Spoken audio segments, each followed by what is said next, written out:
webinar today, titled Interpreting Japan's Security Alignment Implications on Theoretical Debates in IR.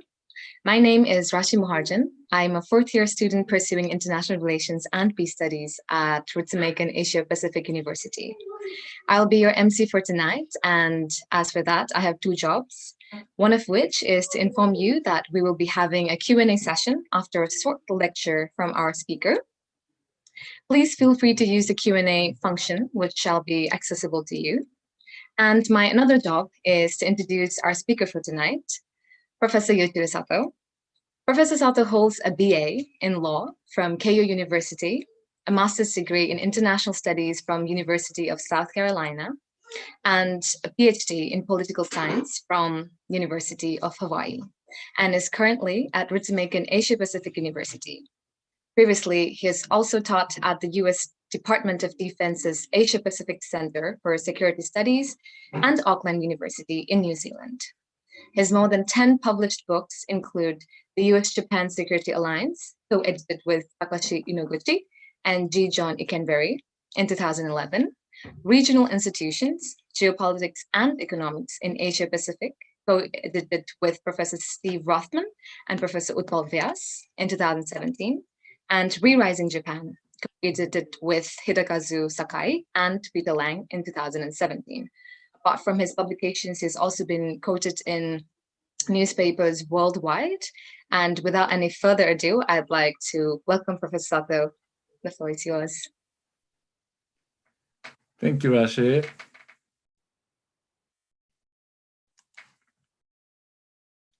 Let me share the screen first and can put it up here.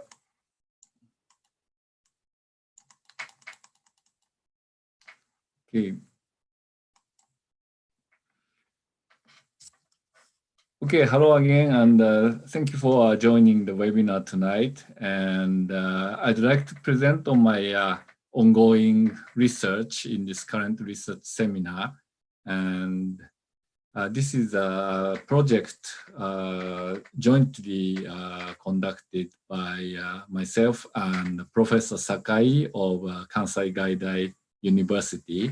And we are looking at Japan's growing security alignments.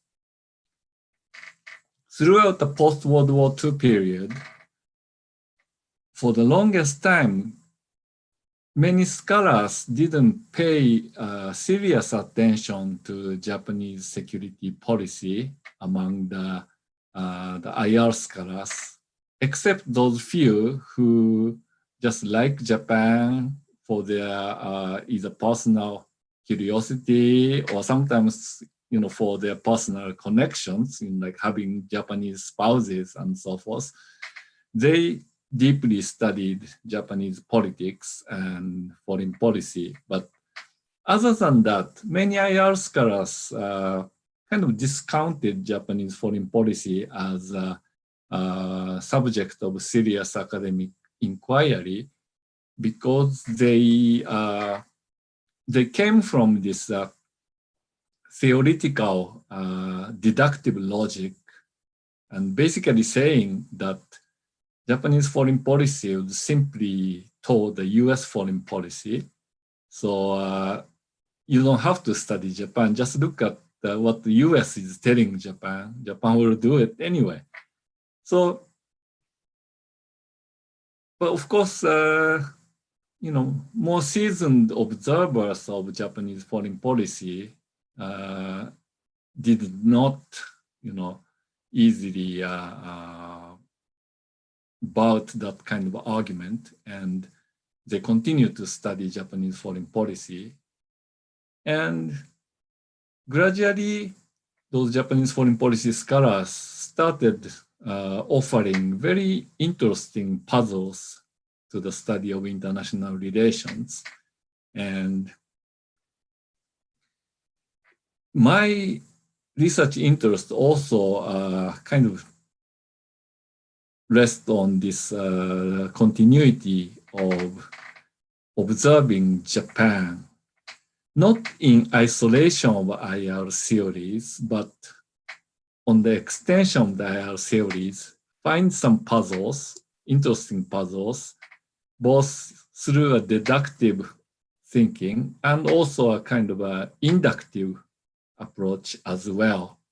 So looking down from the theoretical point of view, but also looking up from the close observation of Japanese foreign policy behavior, security policy behavior, and try to identify interesting puzzles which contribute to theoretical discussions in the broader international relations scholarship. So that is the aim of the ongoing research project. Unfortunately, part of the empirical study is kind of stuck right now because of the coronavirus pandemic. And we were supposed to travel quite extensively to different locations. But after we made a trip to London, even before pandemic, my participation was severely hampered by a pickpocketer on the subway. So I was on the way to interview, but somebody stole a wallet from my pocket, and I had to chase him, and luckily we managed to arrest him, and the police nabbed him because he didn't have my wallet anymore, but he had other crime records, so the police took him. But because of that, I missed the interview, and I had to ask Professor Sakai to go by himself first. And so many obstacles, but we're trying to put together this research to a completion. But anyway, theoretical framework first. And I'm looking at mainly realist theories. And previously, when the US was the strong power, especially at the end of the Cold War period, the US-Japan alliance became a kind of bandwagon alliance. During the Cold War, I think scholars don't agree whether it was a bandwagon alliance or a balancing alliance. But when the Cold War ended and the Soviet Union disappeared, the alliance couldn't be categorized as a balancing alliance anymore. It became a bandwagon alliance. But the rise of China is again putting this question back. So with the rise of China, is the US-Japan alliance reverting back to a balancing alliance, or is it still a bandwagoning alliance? I think it really depends on how to look at the relative position of power between the United States and China. Yeah. So we're still in the unipolar moment. I think a lot of people doubt that.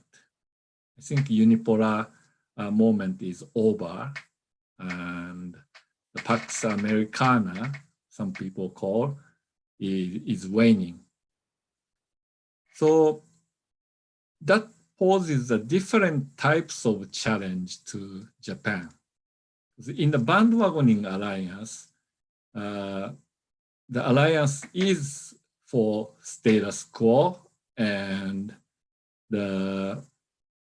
Japan didn't have to seek any alignments, but if the US, seeks new alignments, that's a very welcome move on the part of the United States. And the bandwagoning, everybody wants to jump onto the winning side. So Japan is already on board with the United States, and if some other countries join with US, for US, that's a welcome. But of course, it depends on who jumps onto the bandwagon. And when during the Clinton administration, China got very close to the US, not quite an alliance, but the Clinton started calling China a strategic partner, and the trend continued into the Bush administration. Bush called China a stakeholder, responsible stakeholder. Well, that was a kind of wishful naming. I think responsible part was not the description of what it is, but it's an expression of what the US want China to be. In any case, China bandwagoning with the US is not the welcome news for Japan. And during the Trump administration, when the China's bandwagoning was becoming ever less likely, Japan was quite happy about that. Yeah.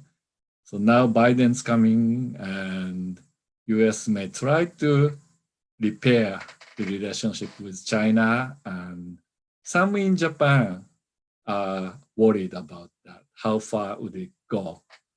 Yeah. There are a lot of Trump lovers in Japan because they don't want too many parties on the bandwagoning alliance, and especially China. No.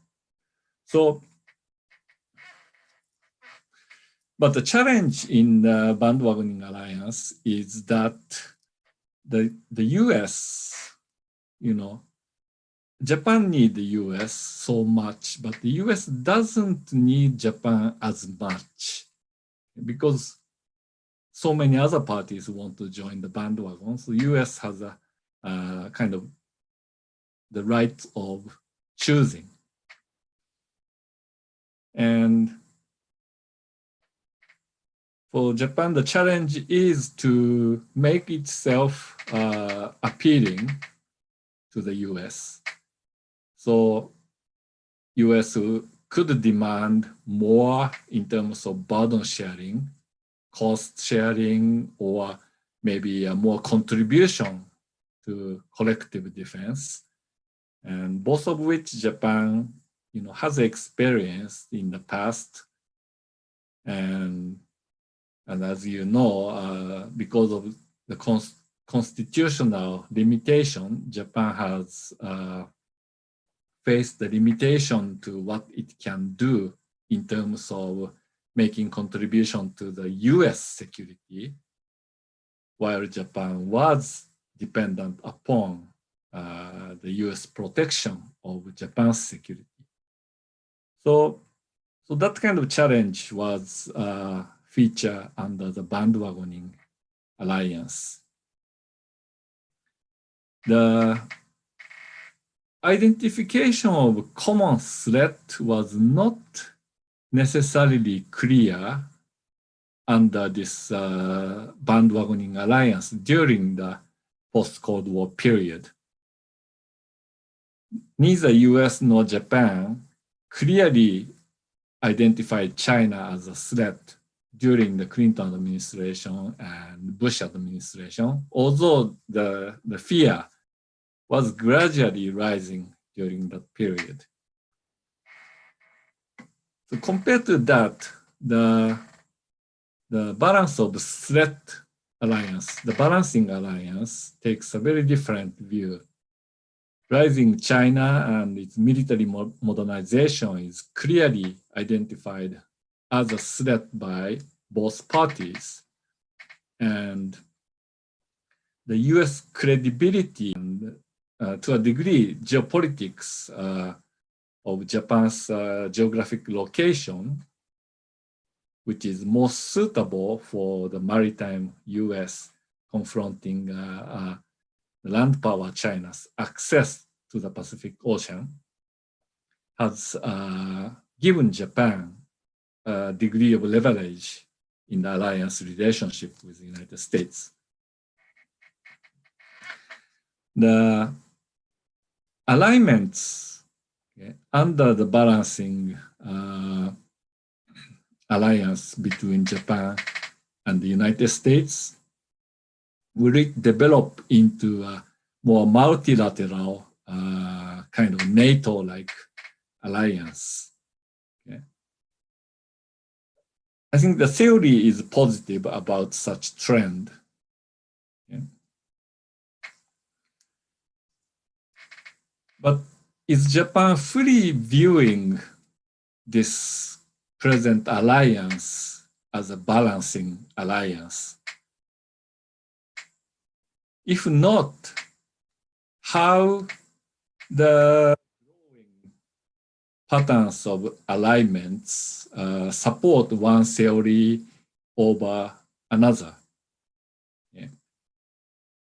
So I'm not fully convinced that Japan is seeing the present alliance with the US only in terms of balancing against China. And some of the alignments should not be used as evidence to make an argument that it is a balancing alliance. So that is the kind of central part of my talk today. How do we observe alignments in light of different theories, testing different theories? But it's pretty clear that Japan sees China as a threat militarily, and that's quite observable in various government statements and public officials' statements in a very growing way. So beside the balancing theory, what theory am I looking at? Well, the balancing theory, I think, needs to be modified a little bit because the power situation now does not really show mere extension of the present pattern would characterize the midterm future. So in other words, the trajectory is somewhat complex into the midterm future. So today's power balance, we can look at things like gross domestic product or military spending or technological level and so forth. But the future, you have to consider the growth rate difference, demographic factors, and some other considerations. So the perceptions about the future power dynamics among the major players in East Asia, Asia Pacific, Indo-Pacific is not uniform. So that means we probably need to examine multiple scenarios, and also we have to consider whose perceptions they are.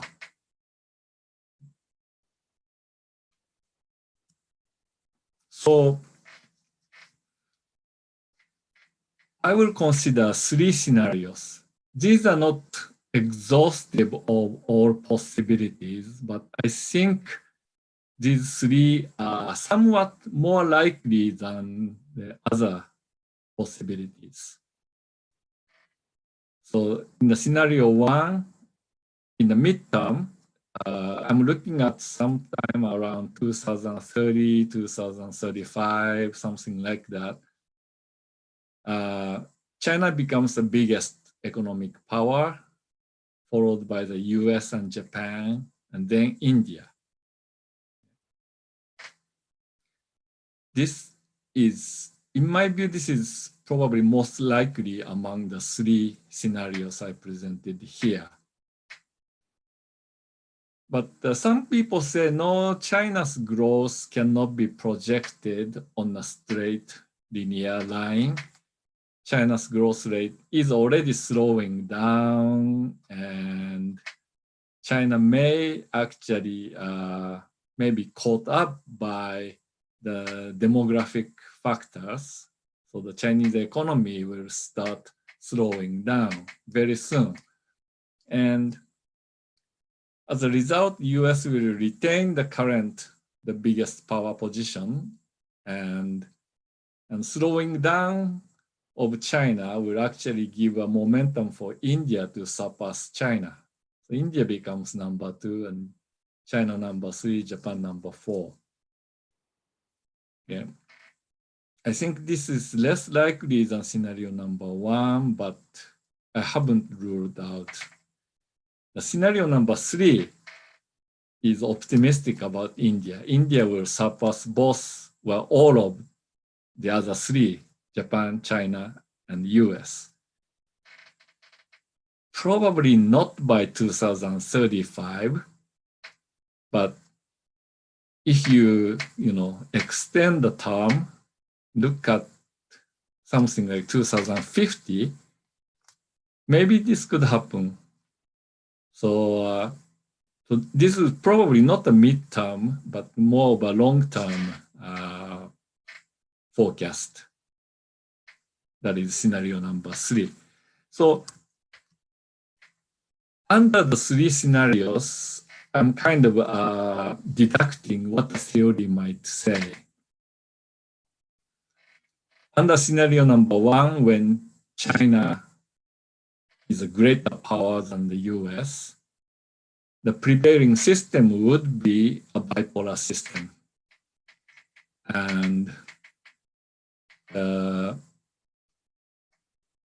alliance under this will shift toward a balancing alliance, balancing against China, under which US really needs Japan, desperately needs Japan. So for Japan, the fear of being abandoned by Japan will diminish, which is the good news for Japan, by the way. And also because the US will become a secondary power, the fear for Japan to be entrapped in conflicts outside its immediate security concerns will also diminish.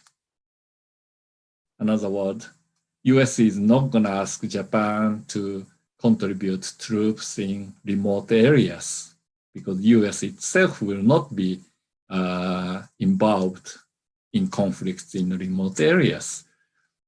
So that is the scenario number 1 and expected theoretical predictions.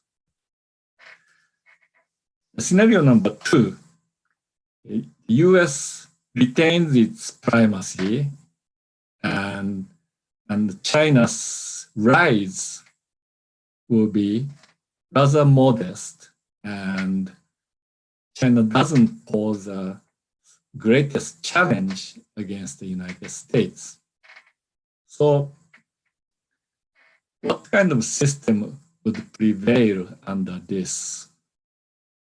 Would it be a bipolar system against the United States? Or would it be a kind of multipolar system? US will be central in any alliance except, the 3 other parties decide to gang up on the US in a balancing manner.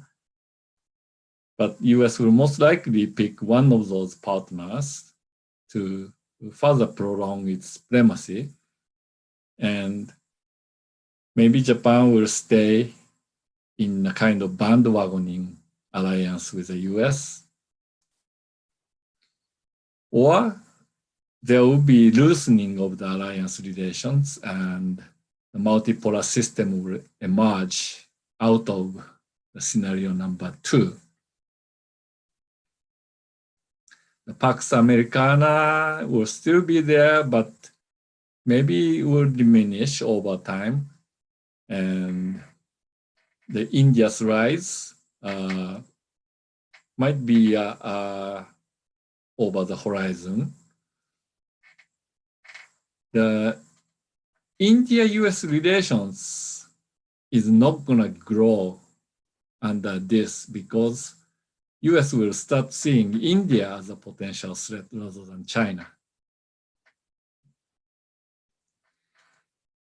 And will China-Japan rivalry fade away because those are tertiary and the fourth powers? So, US and India can both ignore and, let Japan and China fight minor, irrelevant conflicts. So those are some of the possible predictions under the scenario number 2. Scenario number 3, India surpasses Japan, China, and the United States, and this will definitely lead to multipolar system.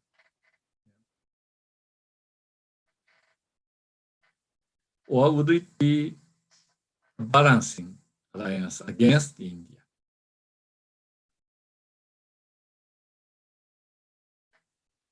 It would be a very fluid system. Japan, China, and the US. US is no longer in the center, and China is not seeking regional hegemony.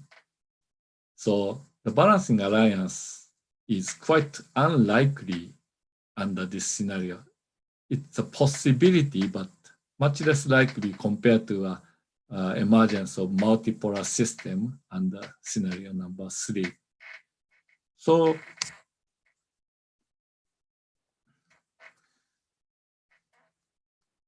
there are so many possible outcomes under 3 different scenarios, and nobody is quite sure which scenario will prevail. So the likely behavior of countries like Japan is actually a hedging behavior. The IR scholarship is increasingly using the language of hedging in the theoretical articles, but the usage of hedging is quite inconsistent, and there's no consensus definition of what the hedging is. In some article I've read, the hedging is used as a language to describe US strategy, but most others wouldn't use hedging as a language to describe US behavior, because US is currently a superpower, and superpowers don't hedge by definition. So, but that's just an illustration of how diverse definitions exist about hedging. And today we don't have time to dig into that and do the traffic cop of the hedging definitions. But my PhD student is doing that, so I think he's listening here. So I leave that to him. But the way I use hedging is kind of summarized here. It's neither a balancing alliance nor a bandwagoning alliance, but somewhere in between, with elements of engaging a potential threat economically. And the hedging behavior is accompanied by a diversified alignment partnership. So in other words, the main alliance is not sufficient, and for multiple purposes, the country seeks diversifying partnerships through new alignments.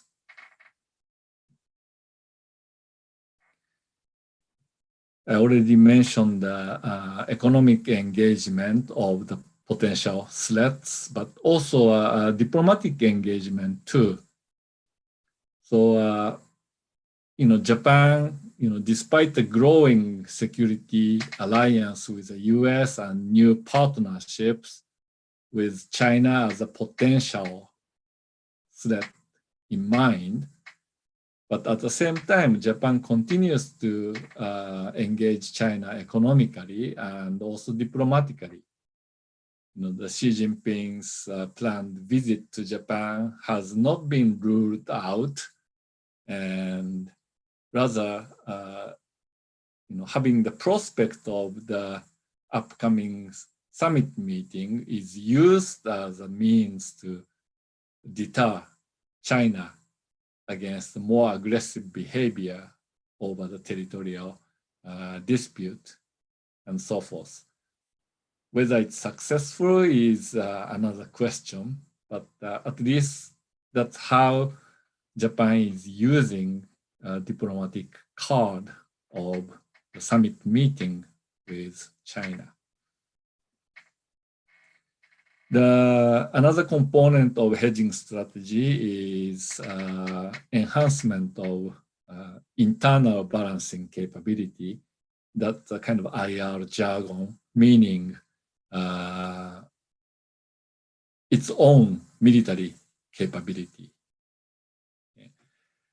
The Japanese self-defense force is acquiring new weapons, new systems, adapting various high-tech gears, and promoting networking of different platforms to be more efficient and more automated, and so forth. So all of those efforts are happening right now.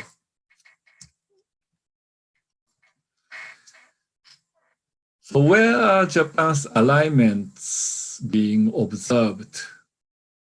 First of all, the cooperation among the quadrilateral security dialogue members is happening. US-Japan alliance plus Japan-Australia partnership, Japan-India partnership are both growing. And last several years, we have witnessed many joint military exercises among those members. Japan and Australia conducting joint Air Force exercise in Hokkaido, Japan, US, Australia, trilateral Air Force exercise in Guam, Japanese ground self-defense force doing exercise in Australia, and most recently the naval exercise, the Malabar exercise. Previously, India, US, but then Japan joined, and Japan has been a consistent participants, but now joined by Australia most recently. So now it's a truly quadrilateral exercise. And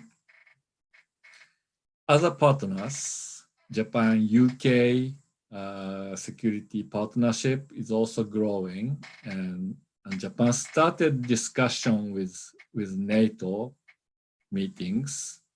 So also Japan-France security partnership is growing as well. And France is also working closely with India. Japan, Vietnam, here again, the growing tension in the South China Sea has brought both the United States and Japan into quite active security roles in the South China Sea. As you know, the US has been conducting freedom of the sea, freedom of navigation operation in the South China Sea. And Japan is not calling its presence in the South China Sea a freedom of navigation operation, but Japan has been sending its naval ships more frequently than before, and also even conducted joint anti-submarine warfare exercise with the US Navy.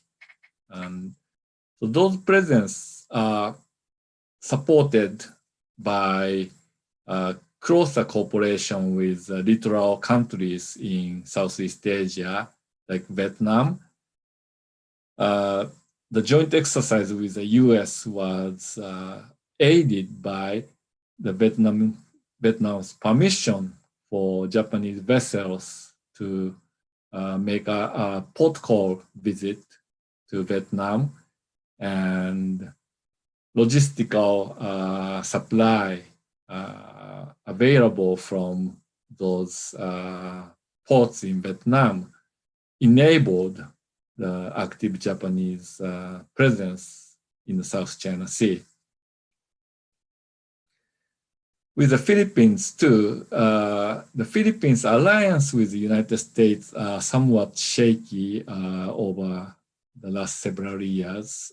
And that's partly because of Philippines' own hedging dynamics between China and the United States, but also partly because President Duterte's the personal animosity against the United States, and combined with the domestic politics, which is Philippines has a very potent anti-American political voice on a regular basis, and Duterte is manipulating those voices to his own personal political advantage domestically. So Philippine-US relations shaky, but at the same time, Philippines needs Japan as a partner of diversified security relations. So Japan is providing various forms of assistance, mostly focused on the maritime security capability of the Philippines. The Coast Guard assistance in terms of providing patrol vessels and providing training for the Coast Guard personnel has been continuing for many, many years. And recently, there was an attempt by the self-defense force to sell its retiring P-3C patrol airplane to the Philippines. In the name of joint exercise, Japan brought one of those planes to the Philippines and flew it over South China Seas with Filipino military personnel on board to kind of show off how good the plane is and how Philippines needs such a plane. And Japan wanted to sell it for saving defense budget for procuring new replacement P-1 planes. But the Philippines was counting on getting a free donation from the Japanese side. And eventually the deal didn't materialize, but who knows, it might resurface sometime. But on a smaller scale, Japan did make a donation. Japan has the trainer plane for practicing jet fighters. And one of those trainer planes was donated to the Philippines. And the Philippines uses it for patrolling over the South China Sea, which is a good addition to the Philippines' maritime surveillance capability, because previously Philippines didn't have any air asset capable of patrolling, the part of the South China Sea it claims. So this new plane could fly over to the Spratly Islands, where Philippines has some claims and presence, and the plane can actually get there. So all of those alignments Japan is having, how can we look and draw some theoretical implications out of those empirical observations? Well, as I said at the beginning, we haven't completed the empirical observation parts of all of those new alignment partnerships. So the part which is most advanced is Japan-UK relations. So I use this Japan-UK case as an illustration of the arguments I'm making. The relative decline of the United States is one possibility. This is vis-a-vis China. And continuing hegemonic status of the United States is another possibility. But in the midterm, which would be the situation is uncertain. Therefore, Japan is going to have to hedge between those two possibilities. And if the US hegemonic stability will continue over the midterm, then Japan will use alignments not as a substitute to the alliance with the United States, but alignments will be used for improving its relative positioning within the bilateral alliance with the United States. So there I termed it alignment for autonomy.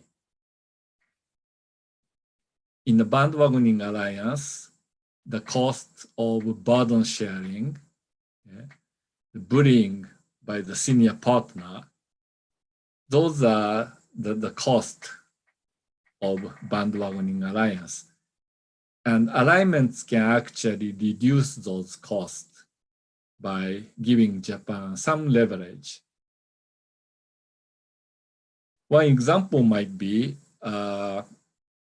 Japan has been dependent on the procurement of weapons from the United States for a long time.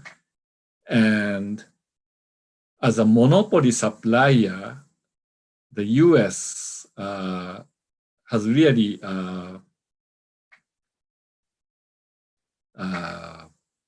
imposed very high price for those weapons. And oftentimes, the delays resulting in further cost increase, and Japan had no alternatives but to simply accept the cost increase and so forth. We have seen it repeatedly in the US weapons procurement. And to be fair, it's not just Japan who suffers. The US military itself suffers from the cost increase in such a way. And that's simply because the way defense procurement between the military and the contractors are structured in the United States causes this kind of result. But Japan, by seeking alternative suppliers, can at least leverage the presence of those alternatives against the US suppliers and negotiate a better contract. we can see that right now over the planned procurement of the next generation fighter plane by Japan. The US side wasn't quite ready, so they came up with some really bogus proposal that US can offer a hybrid model between F-35 and F-22, and the military experts are already pointing out that such a plane cannot be produced because both are built on very different systems, and you cannot fuse technology from two different planes like that. And Japan said it will, develop indigenous plane, but it was also leveraging a possibility of procuring from the British supplier. And this came out of this growing Japan-UK security partnership.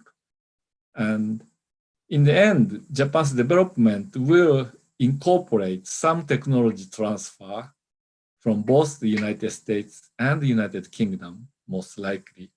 So this actually improves Japan's position, which was previously a procurement of completed the platform from the US under the monopoly supplier condition. But now Japan is carrying out indigenous development, utilizing technology from both partners.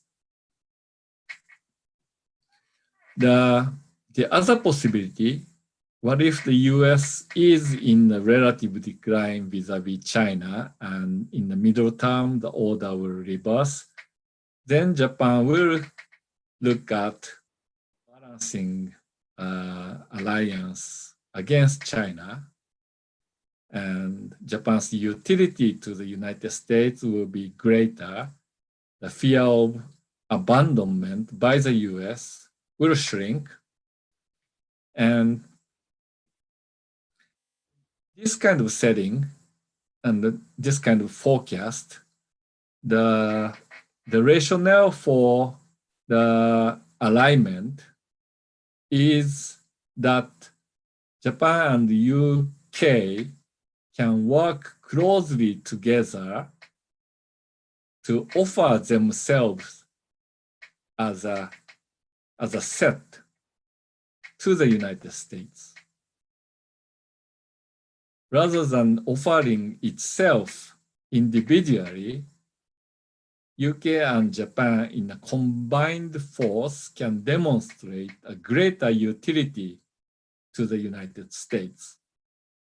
So this will persuade the United States that the two allies are collectively important to the United States and boost the credibility of the US commitment to their respective security.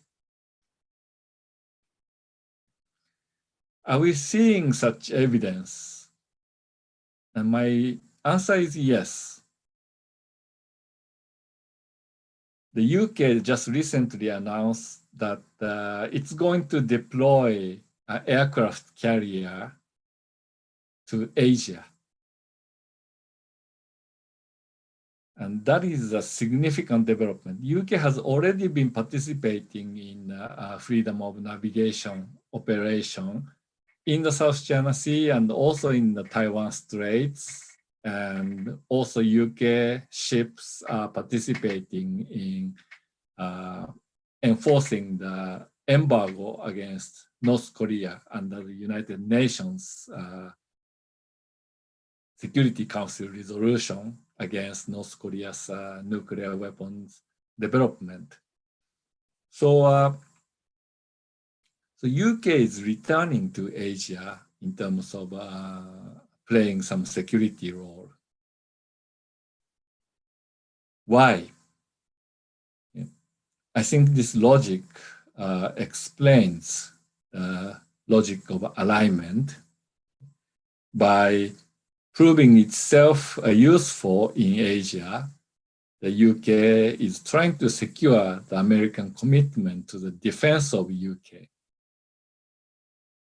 Is Japan doing the kind of reverse in Europe?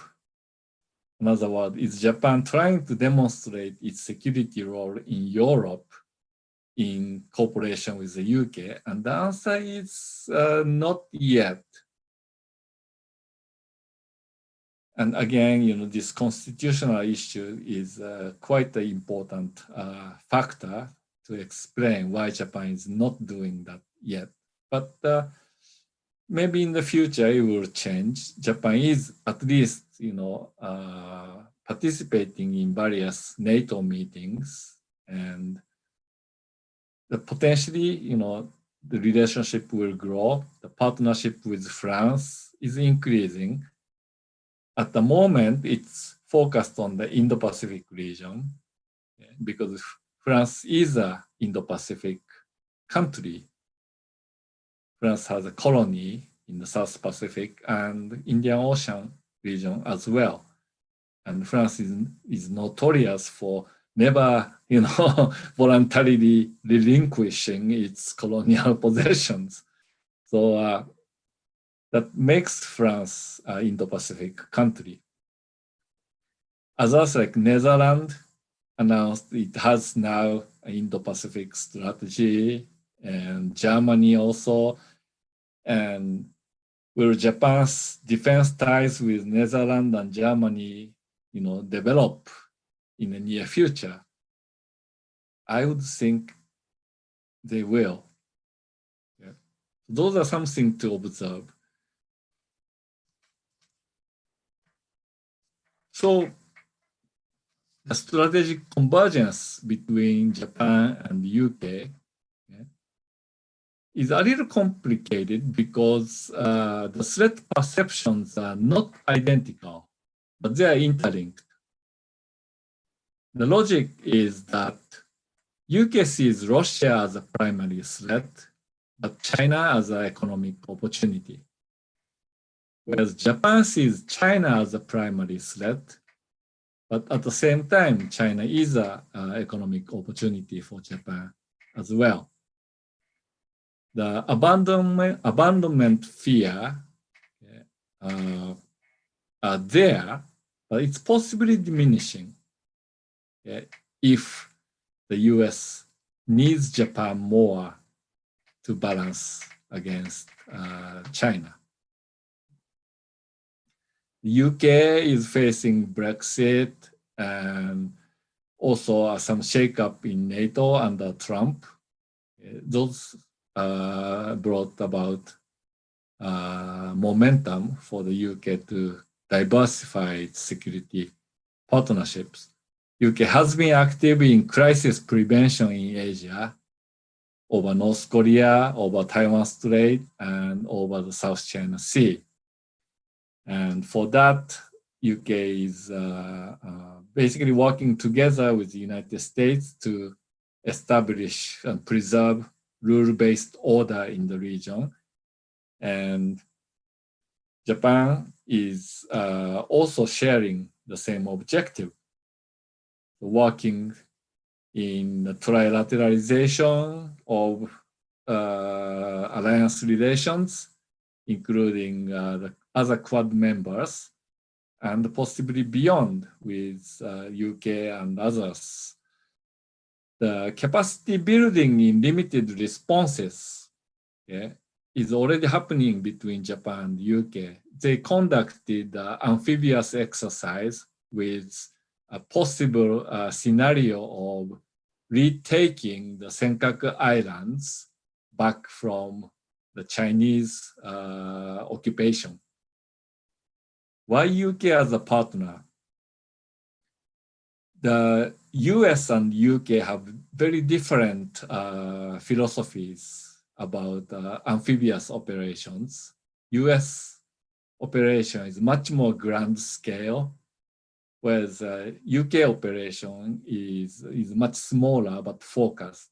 And there's a very strong respect among Japanese self-defense force that UK's retake of the Falkland Islands from the occupying the Argentine forces back in the 1980s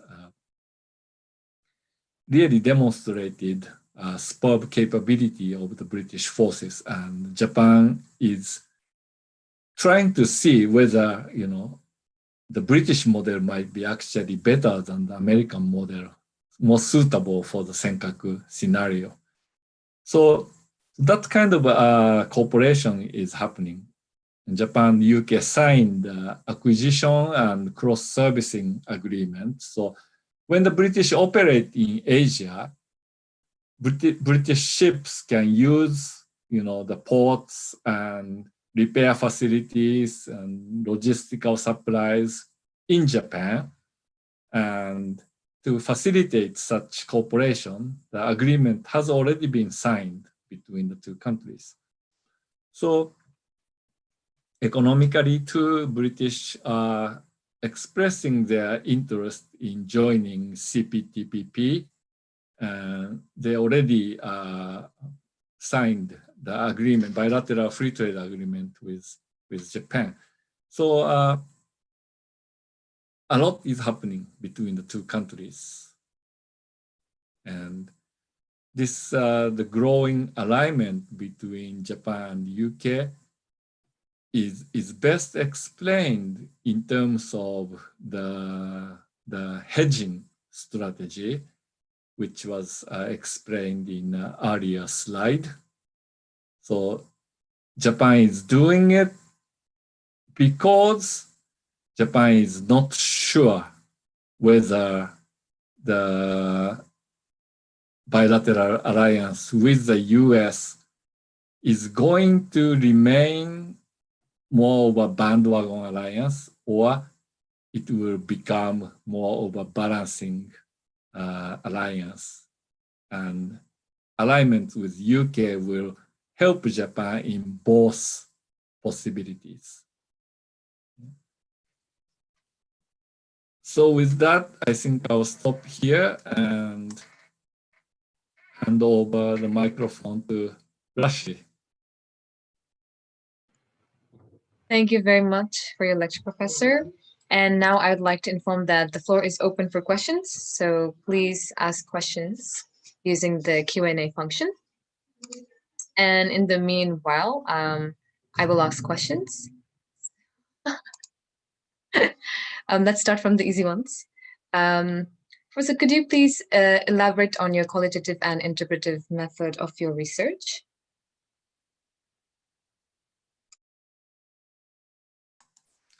Yes, this kind of research cannot be done purely quantitatively, because, I mean, you can count things like, you know, the number of joint exercises per year, or the amount of, you know, weapons trade. You know, there are certain quantifiable observations to be made. But at the same time, you have to really interpret the qualitative side of things, such as what kind of exercises symbolize a closer partnership between the two countries.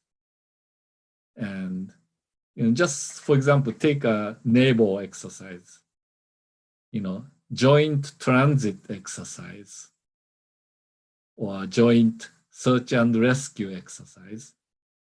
Those are fairly low threshold military cooperation. Yeah. Technically, it's not that complicated. It involves much less, you know, the secrets. But conducting joint anti-submarine warfare operations, that's much higher caliber. Yeah. So among various modes of alignments, you know, there are low alignment and high alignment. And those need to be qualitatively observed and interpreted with the help of experts in military affairs. So it's very important to be able to assess something like that. By definition, it's interpretive, but not completely subjective, because there are kind of established kind of scaling, template among the military affairs experts. By borrowing their expertise, we can interpret various modes of alignments quite accurately.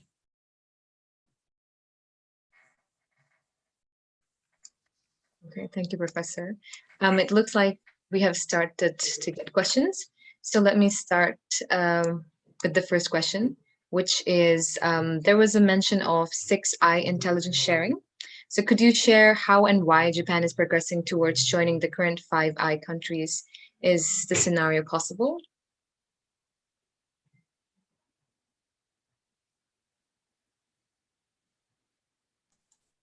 Yeah, I think Japan has already expressed interest in joining the 5I intelligence sharing and make it a 6I. But this is not particularly new. I mean, Japan has always, felt desire to be included in this intelligence sharing.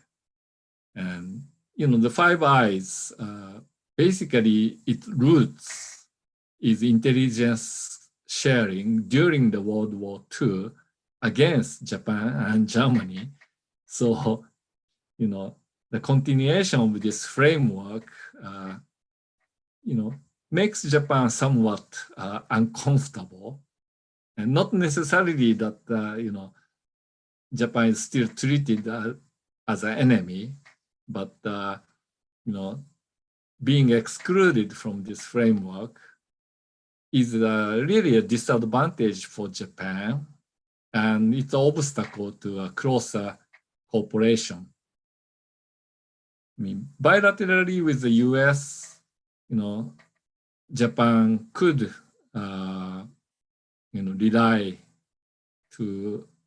rely on the United States for providing, certain intelligence, but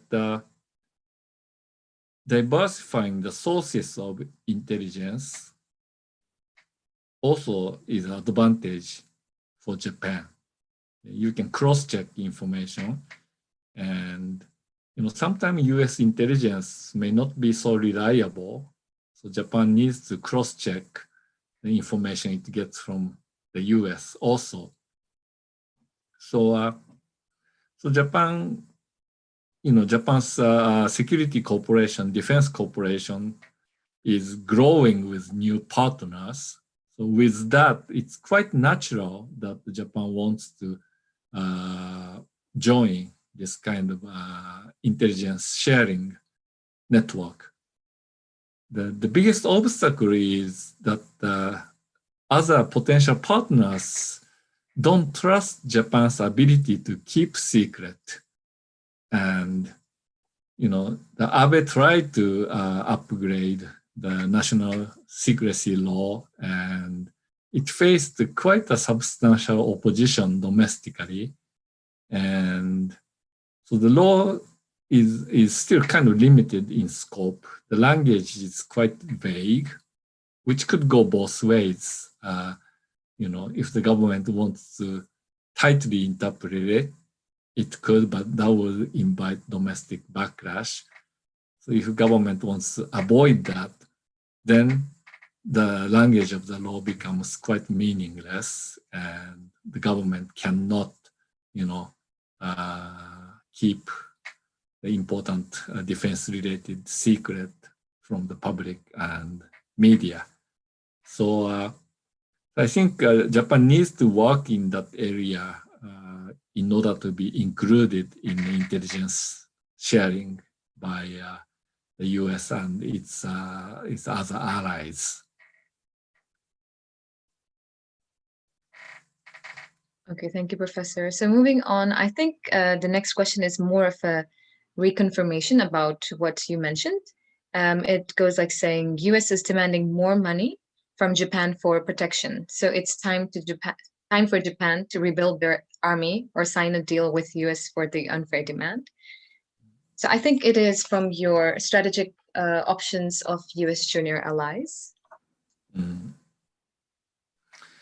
Yeah, I mean, there is a cost of bandwagoning alliance, and that is the huge burden sharing demand from the US. And the Trump administration was a real manifestation of that. I mean, he's not the first one to ask Japan to raise the host nation support, the payment for the cost of US military presence on the Japanese soil. But Trump was really trying to jack up the price.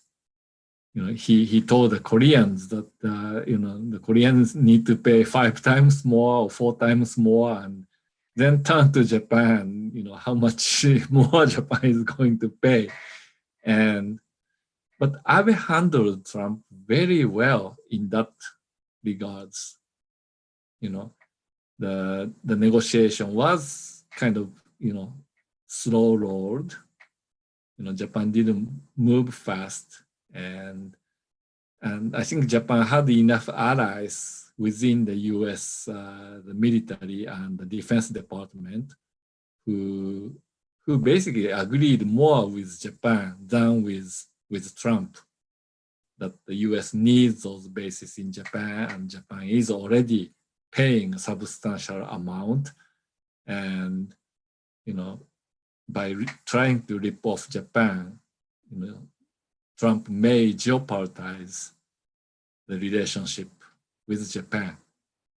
And I think some of them, they can't really read what Trump is thinking, because nobody can.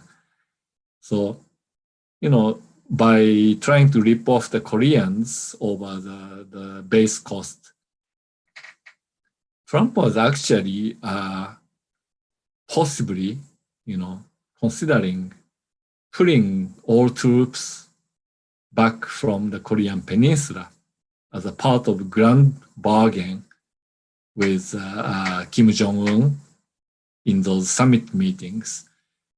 And US, the defense leadership were really concerned about that possibility, but it didn't matter how much they briefed Trump, you cannot do that, and the troops must remain there, they're there for good reasons, and you just couldn't reason with Trump. So they were so concerned about the limitation of their adult supervision of this, rather uninformed president. I mean, Trump didn't say that explicitly about, putting troops out of bases in Japan, but I think some were concerned about Trump going that far as well. Thank you, Professor. So the next question is from Han-san. So regarding the growing security alignment between Japan and Australia, do you think Australia-Japan alignment is the most promising one among Japan's alignments, since their level of strategic convergence is quite high? Yeah, I agree with you, Han. Thank you for the question. I think, I used the example of the British-Japanese alignment, but compared to that, the Australia-Japan alignment has an advantage because the threat perceptions are more convergent. It's not indirect like the case of British Japan. The Britons are afraid that the incidents in Asia will, kind of divert the American attention away from Europe onto Asia, Indo-Pacific. And to some degree, it's already happening because US, told the Europeans, oh, we are taking one aircraft carrier from the Atlantic Ocean and reassigning to the Pacific Ocean. And so, this from the Obama administration, the US rebalanced to Asia. And now the Trump succeeding the gist of it through his Indo-Pacific strategy. For Europe, it's the question of relative attention. And they're seriously concerned that China may not directly threaten Europe, but the incidents in Asia, some of which would involve China, divert American attention away and create a vacuum in Europe, which Russians would exploit. So the crisis in Asia leads to Russian adventurism in Europe. And that's what British are concerned. But the Australian case is different. For Australia, China is a direct threat in the neighborhood. So the security perception between Japan and Australia are more convergent than between Japan and the United Kingdom, which is kind of indirect.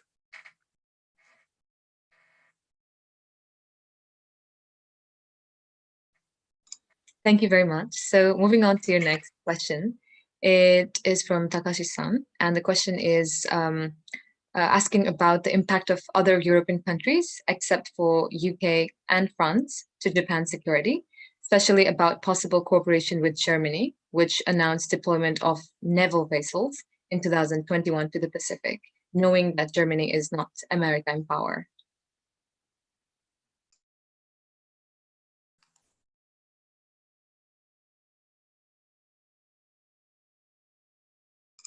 Professor, you're muted right now. Okay, I unmuted myself now. Okay, yeah, the Germany also announced that it will deploy a naval ship to Asia, and I think this is also by the same logic as the British to quite a big extent, and it's very significant because Germany doesn't have any, the colonial possession in the Indo-Pacific region. So, UK gave independence to many former colonies, but still, the island where the US has this Diego Garcia base actually is a British colony, and there are some other, the minor the Pacific possessions as well. So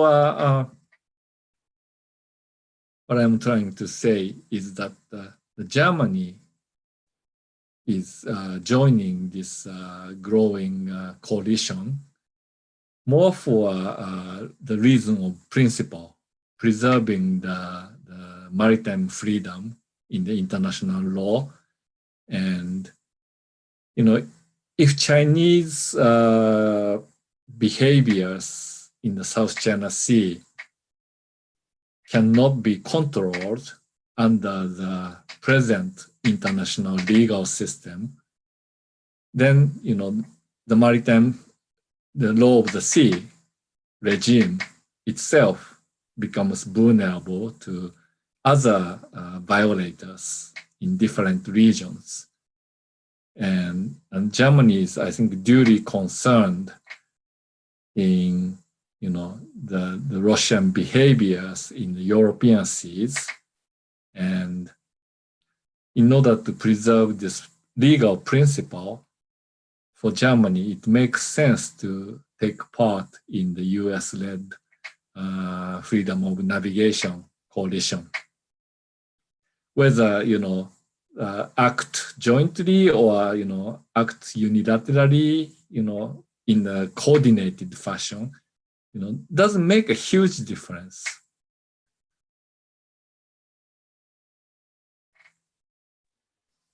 Thank you, Professor.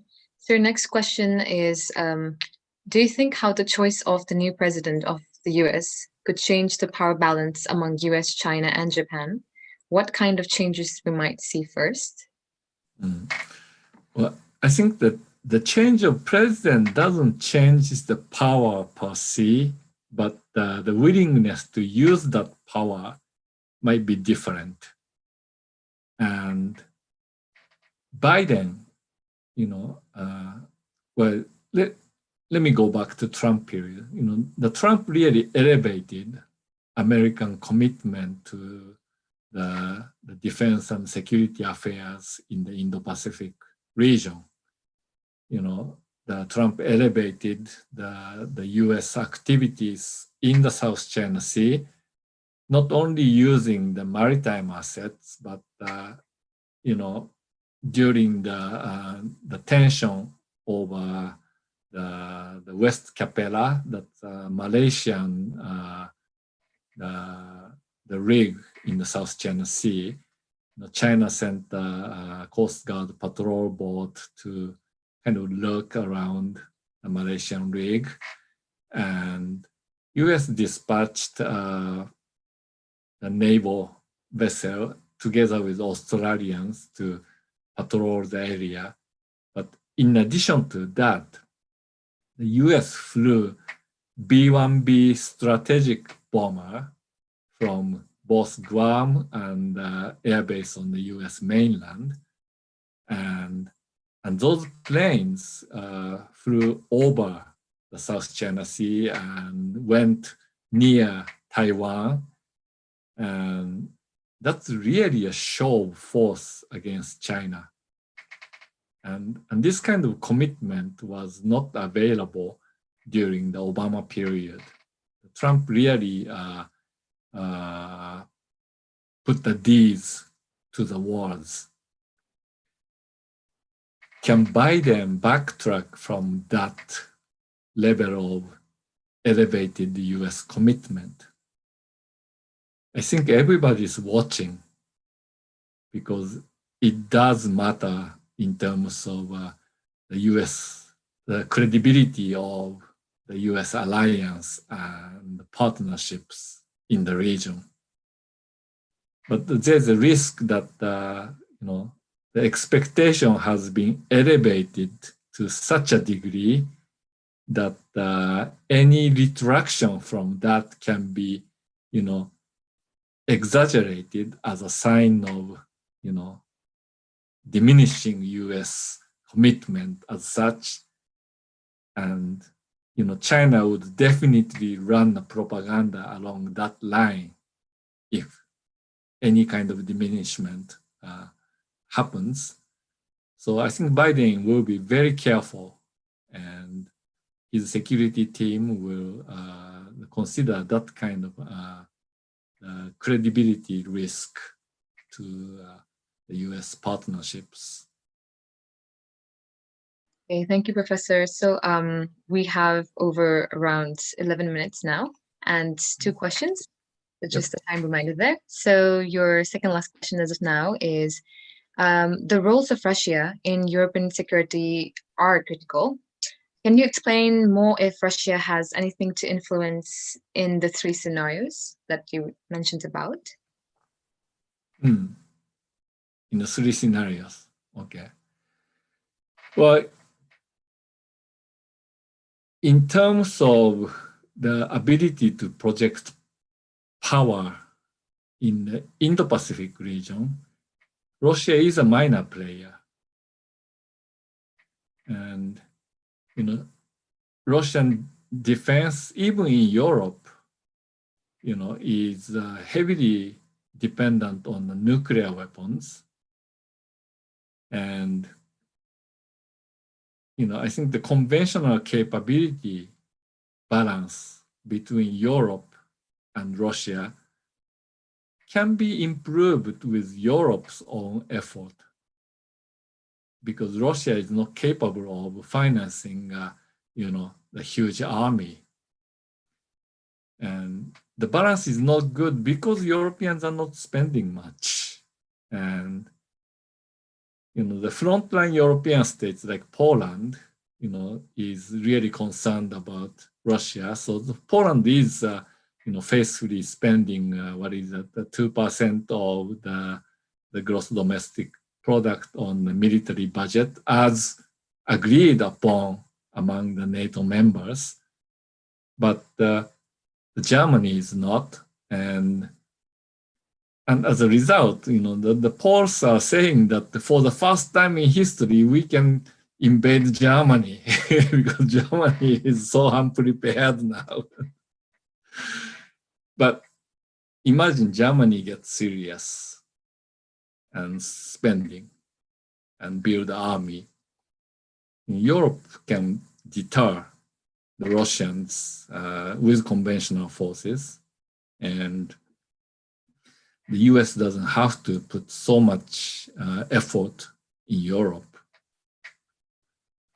So,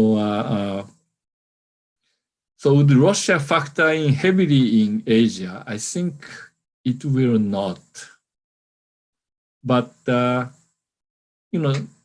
Abe has worked with Russia, try not to isolate Russia when, Russia was getting isolated in the Western community over its behavior, in Ukraine and also in the Black Sea.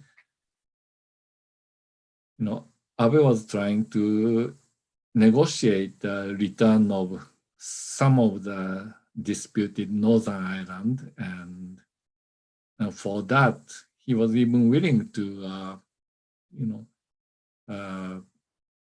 commit Japan to a forward payment, in the form of investment in the Russian Far East, in the energy sector and so forth.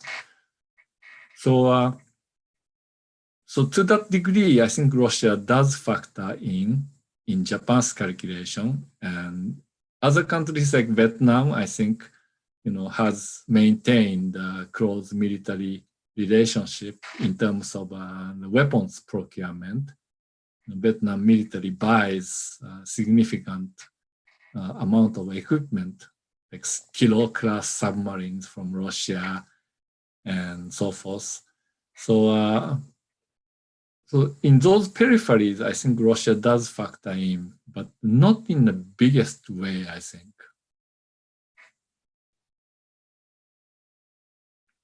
Thank you, Professor. So the next question is, do you think Japan differentiates between its economic interests and security threats? Because on one hand, Japan views China as an increasing security threat. On the other hand, it is joining economic pacts like RCEP, in which China is a major player, if not led by it. I think Japan doesn't differentiate, but in a sense, Japanese diplomacy is put in this schizophrenic situation. Japan is still trading heavily and investing in China. At the same time, Japan is spending more on the military to deter the possible aggression by China. So, my good friend Mohan Malik at the Asia Pacific Center for Security Studies, he's joking, don't feed the dragons, because, dragon or tiger, whatever you want, refer China to, those are the creatures which will never be your friend, right? So, well, I don't know. I mean, about tigers, people might disagree. But tiger can be a friend. It's so cuddly. But, befriending a dragon. Well, actually, there is a movie on that too. But anyway, I think Japan's not comfortable, but can Japan fuse the two strategy? Japan talks about it. The US is kind of leading a charge against China through this, what is called the supply line security. A lot of the critical components for important, industrial products depend on the supply chain in China. And the US is basically telling the companies to divest away from China and reinvest in the friendlier countries. And Japan said, yes, we'll try to do that. And Abe said he will provide subsidy to the companies which divest from China and reinvest in other countries. More than half of the Japanese investors in China, they were surveyed on this, and more than half of them said, no, thank you, we don't want that subsidy, we need to stay in China. So the politics cannot dictate over economics. And the voices of those Japanese companies doing business in China are quite a significant factor in Japan's the security strategy. And so the economic security and the military security are not agreeing. So kind of splitting the Japanese strategy into a schizophrenic divide. And I don't think they will reconcile anytime soon. Thank you, Professor. So I think we have like one last question for the night. So the question is, in case of scenario 1 of alliance dilemma and power shifts, China being the #1 superpower, where would Japan's vision of free and open Indo-Pacific stand? Okay, China being #1, and where does FOIP vision stand? Okay. Well, Japan will have to work very closely with the United States and like-minded partners within Quad and also some other possible addition to that, like Vietnam and Singapore. And the cooperation doesn't have to develop into a formal, structured alliance, but it will be a network of, some alliances in the core, but also supplemented by other alignments. And I think Vietnam will not join the alliance, but alignments here and there. And there will be a supplement. And I think India will also not sign a formalized alliance, but India is already making alignments closer than ever with Quad partners like Australia and US and Japan. So this network will have to be enhanced in order to deter China. But will that be sufficient? That I don't know. I think all of them need to work really hard to balance against China. I see. Thank you very much, Professor. It's ちょうどいい時間. It's just 9:30. So the question So I would like to thank all the attendees for today's webinar. And the questions were very insightful, and then they were very respectful as well. They always started up with thanking the professor for your insightful presentation. So I hope that today's webinar helped you a lot in broadening your knowledge in interpreting Japan's security alignment implications and on theoretical debates in IR. And I still have a lot of questions, which I will follow up later. Professor Sato? Okay, sure. Do you have any ending comments to wrap up our webinar? Oh no, I mean, I just want to say thank you to all of my friends and peers and for joining and presenting really insightful, challenging questions to me, because they help me to further polish up some of the research questions as well. So thank you very much, and yeah, so good night.